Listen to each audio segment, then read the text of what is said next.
Chào các bạn đã trở lại với kênh Cua Ba Bình Dương. Hôm nay chúng ta sẽ cùng nhau thực hiện ý tưởng chè con sò vừa ngon vừa xinh xắn nha. Một lần nữa mình chia sẻ kỹ thuật nhồi bột năng dẻo mà không bị chảy nước.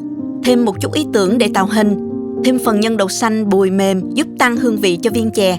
Những con sò trong suốt, mềm dai, nhiều màu sắc. Nhân đậu xanh bùi thơm hòa cùng nước dừa và nước cốt dừa béo nhẹ, ngọt thanh thanh. Món chè của chúng ta sẽ vô cùng hấp dẫn. Nào chúng ta cùng vào bếp ngay nha. Nếu thích video, nhớ bấm nút đăng ký để đón xem những món ăn tiếp theo của mình nha. Mời các bạn xem thành phần nguyên liệu trước khi thực hiện. Bạn cũng có thể tham khảo những dụng cụ nấu ăn mình hay sử dụng dưới phần mô tả của video.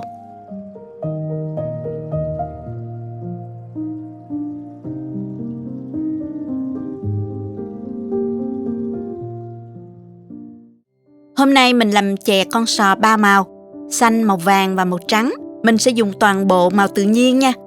Màu vàng thì mình lấy màu từ bột quả dành dành hay còn gọi là quả chi tử. Cho vào đây 1 muỗng cà phê vung bột chi tử và cho vào 4 muỗng canh nước. Khuấy tan. Bột này cho màu vàng rất tươi và vị thuốc nên rất là an toàn. Các bạn có thể tìm mua ở tiệm thuốc bắc hoặc là mua qua mạng ha. Sau đó mình lọc qua rây.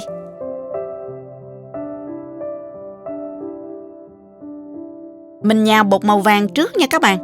Cho vào tô 150g bột năng. Mình nhào bột với nước thật là sôi mới được nha các bạn. Cho nước sôi vào từ từ và dùng phới trộn.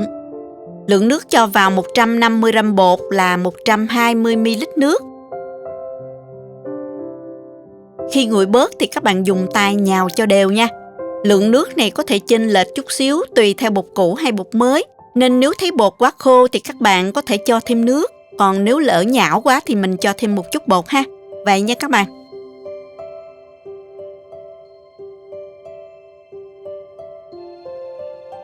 Nhào cho đến khi bột dẻo mịn.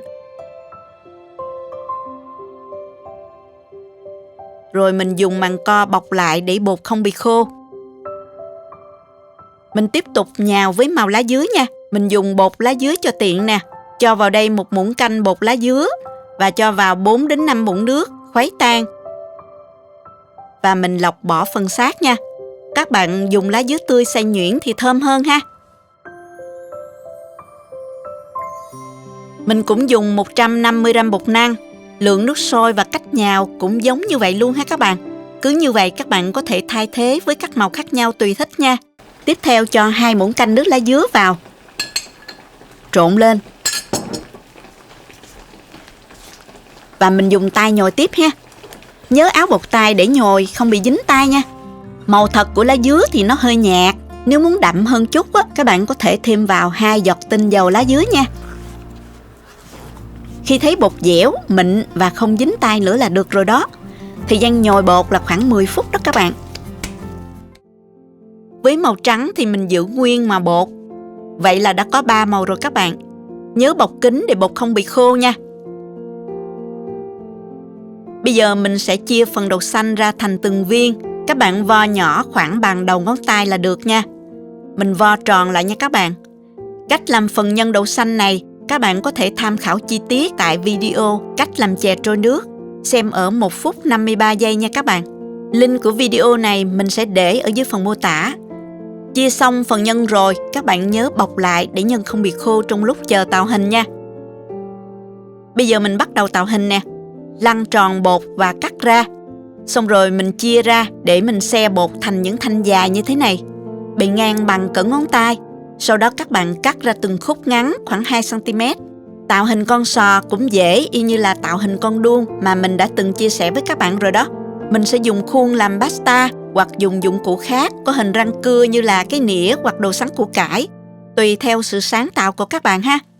Mình lấy bột rồi dùng ngón tay ấn nhẹ và lăn tròn để tạo lỗ hõm ở giữa.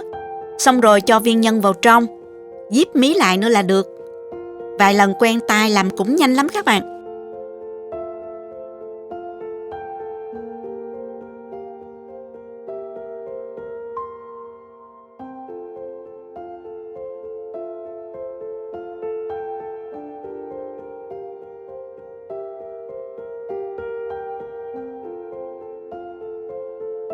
Mình tiếp tục tạo hình với những màu còn lại giống như vậy luôn ha.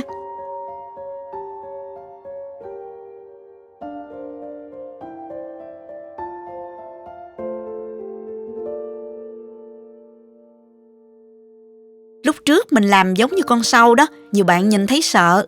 Hôm nay mình tạo hình khác một chút, có phần nhân ở giữa ăn ngon lắm, mà nhìn giống con sò phải không nè?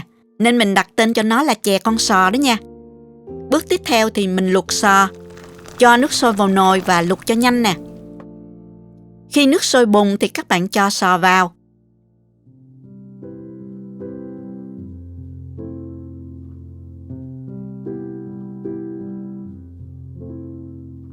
Khi nào thấy sò nổi lên và phần bột trong lại thì các bạn trộn nhẹ nhàng và để thêm 2 phút nữa cho chín kỹ nha.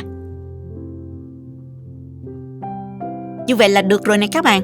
Mình vớt ra và cho ngay vào thau nước lạnh để rửa phần bột, đồng thời bột săn lại không bị dính vào nhau.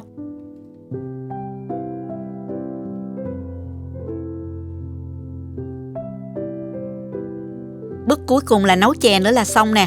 Cho vào nồi 600ml nước dừa và 600ml nước cốt dừa.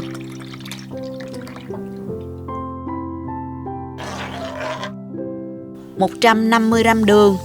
Lượng đường này là ngọt vừa, còn bạn nào thích ngọt hơn thì mình có thể thêm đường ha. Cho lá dứa vào cho thơm. Cho thêm nửa muỗng cà phê muối để vị ngọt đậm đà hơn. Nước sôi khoảng 2 phút sau thì mình vớt lá dứa ra và mình cho con sò vào.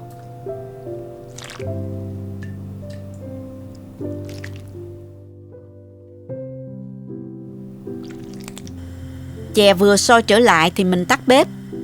Mình đã hoàn thành xong nồi chè con sò thơm ngon rồi đó các bạn. Mình múc chè ra chén và dùng thôi các bạn ơi.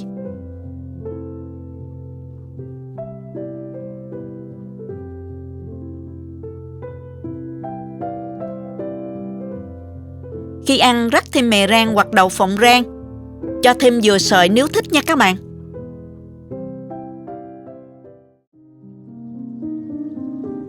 Sò dẻo mềm, hơi dai nhẹ, ăn cùng phần nhân bên trong bùi béo, hấp dẫn lắm các bạn. Chè thơm và béo của nước cốt dừa, vị ngọt thanh nhẹ nhàng của nước dừa tươi không gây ngán. Hạt mè rang thơm thơm, làm tăng hương vị cho tô chè. Ngon lắm các bạn. Hình thức cũng dễ thương nữa phải không nè? Các bạn bảo quản chè trong ngăn mát tủ lạnh. Khi ăn quay 2 phút trong lò vi sóng là chè mềm như mới luôn. Chúc các bạn thành công và ngon miệng với món ăn vặt này nhé. Nếu thích cách làm, chia sẻ cho bạn bè cùng xem. Nhớ bấm đăng ký để xem nhiều món ăn mới của mình nha. Các bạn cũng có thể truy cập website cubaminhdương.com để xem dưới dạng bài viết. Cảm ơn các bạn đã xem hết video. Chào tạm biệt và hẹn gặp lại các bạn ở video kỳ sau nha.